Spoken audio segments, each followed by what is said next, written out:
Идеалът на Платон в Китай през 2012 година от Кейт Хъй Ким Чил. Платоновият идеал за приемствена политическа система е наложен в Китай през 2012 година. Може ли този модел да се превърне в алтернатива на демокрацията? В книгата си «Държавата» Платон описва своя идеал за владетели-философи, управляващи държавата, като пък станат отлични във всичко и във всяко отношение, в дела и знания, трябва да ги насочим към целта. Ако ли пък жребият им се падне, ще се подвизават в държавното ръководство, ще станат управници, в полза на държавата. Това ще вършат като нещо необходимо и по този начин нека възпитат и други, а като оставят за свои заместници стражи, ще се преселят да живеят на островите на блажените. Накратко, управниците предават властта на приемници, подбрани по заслуги, и се оттеглят, когато управлението им завърши. При тази система няма крал, няма принц, няма избори, няма демокрация. Платон казва, че за да станат владетели, стражите трябва да са образовани и изучени по математика и ораторство. Затова владетели философи са целенасочено подготвени да управляват държавата, но идеалът на Платон не се е осъществил. Някои историци сочат индианските резерватни селища, установени от йезуитите в Латинска Америка през 17 и 18 век, за въплъщение на идеала на Платон. Свещениците управлявали общността, а индианците вършили земеделската и занаятчийската работа. Но тези общества бързо загинали, скоро след като йезуитите били прогонени. Немски теоретици като Валтер Ратенау и Фридрих Науман предлагат Ваймарска Германия да се управлява от нов вид отворено подбран и политически образован елит, като владетелите философи на Платон. Но тяхните предложения също не видели свят. Най-накрая в Китай, според книгата «Едноличният управник», Дън Сяопин заповядва въвеждането на нова приемствена политическа система. Китайските лидери трябва да управляват на периоди от по максимум 10 години, да предадат властта на своите приемници и да се оттеглят, когато управлението им завърши. Тяхните приемници нямат кръвна връзка с тях, а са избрани по заслуги. Без монархия, без демокрация. Този модел е подобен на идеала на Платон. Би могло да се каже, че както приемствената политическа система от идеала на Платон, така и Китай функционира като трисъставно общество. Според системата на Платон, обикновените хора не се бъркат в държавните дела, за които са отговорни само стражите. По идея, стражите са затворена каста, разделена на две подкасти – владетели и помощници.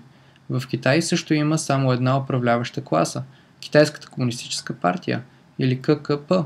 За разлика от Платоновия управленчески елит, Китайската комунистическа партия е отворена за обикновени хора. В това е и първата прагматична разлика от Платоновия идеал. Всеки годен китайски гражданин има възможността да се присъедини към Китайската комунистическа партия и да стане държавен служител. Възможна е социално-политическа мобилност за издигане в управленската класа. От гражданите извън управленската класа се очаква да се фокусират върху социално-икономически въпроси и да не изразяват мнение по политически чувствителни въпроси. Например, през 1989 г. Дън Сяопин предава властта на Цзян Цземин, оглавявайки управленската класа, известна като Постоянния комитет на Политбюро. През 2002 г. Цзян Цземин предава властта на Ху Цзинтао. Ху и 8 други членове на комитета управляват страната в продължение на 10 години. През 2012 г. Ху Цзинтао предава властта на Си Цзинпин. През първите 5 години от управлението на Си Цзинпин, управленският елит се състои от 7 членове. Но тези китайски управници не са философи в Платонов смисъл. Отчасти, защото имат семейства и частна собственост, които не са позволени от Платон в неговия идеал. Според Платон, управници със семейство и частна собственост биха били лесно корумпирани. Платон е напълно прав, но нуждата от семейство и частна собственост е в човешката природа. И в това възниква втората прагматична разлика между китайската система и идеалът на Платон. Семейство и частна собственост са позволени в китайската система.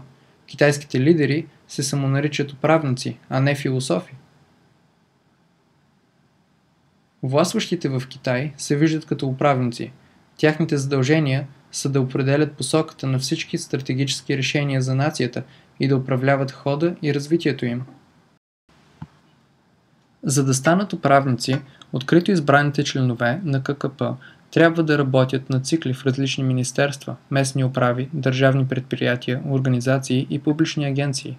Те са целенасочено обучени и тренирани в държавно дело, в партийната система от училища, която включва Централното партийно училище, 3 академии за лидери и хиляди местни партийни училища.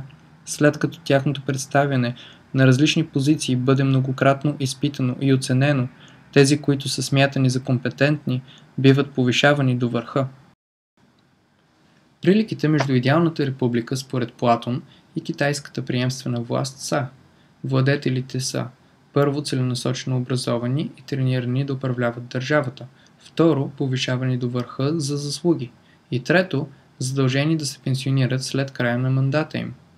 Последиците за Китай от различията между двете системи са: първо, откритият подбор на управленската класа в Китай сбъдва националните усилия за социополитическа мобилност, което преобразява строго авторитарната държава в открита и все пак авторитарна държава.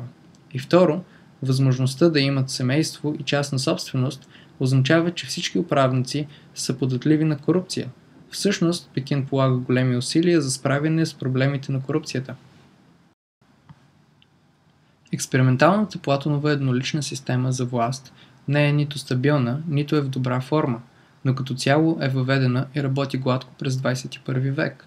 Ако Китай е в състояние продължително да произвежда способни лидери и успее да минимизира корупцията, би ли могла такава Платонова приемствена система за власт да се превърне в политически модел, който и други страни да приемат като алтернатива на демокрацията?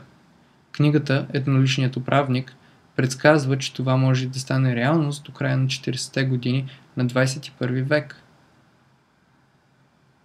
Тези идеи са разгледани в книгата, която предстои да бъде публикувана през юли 2013 година.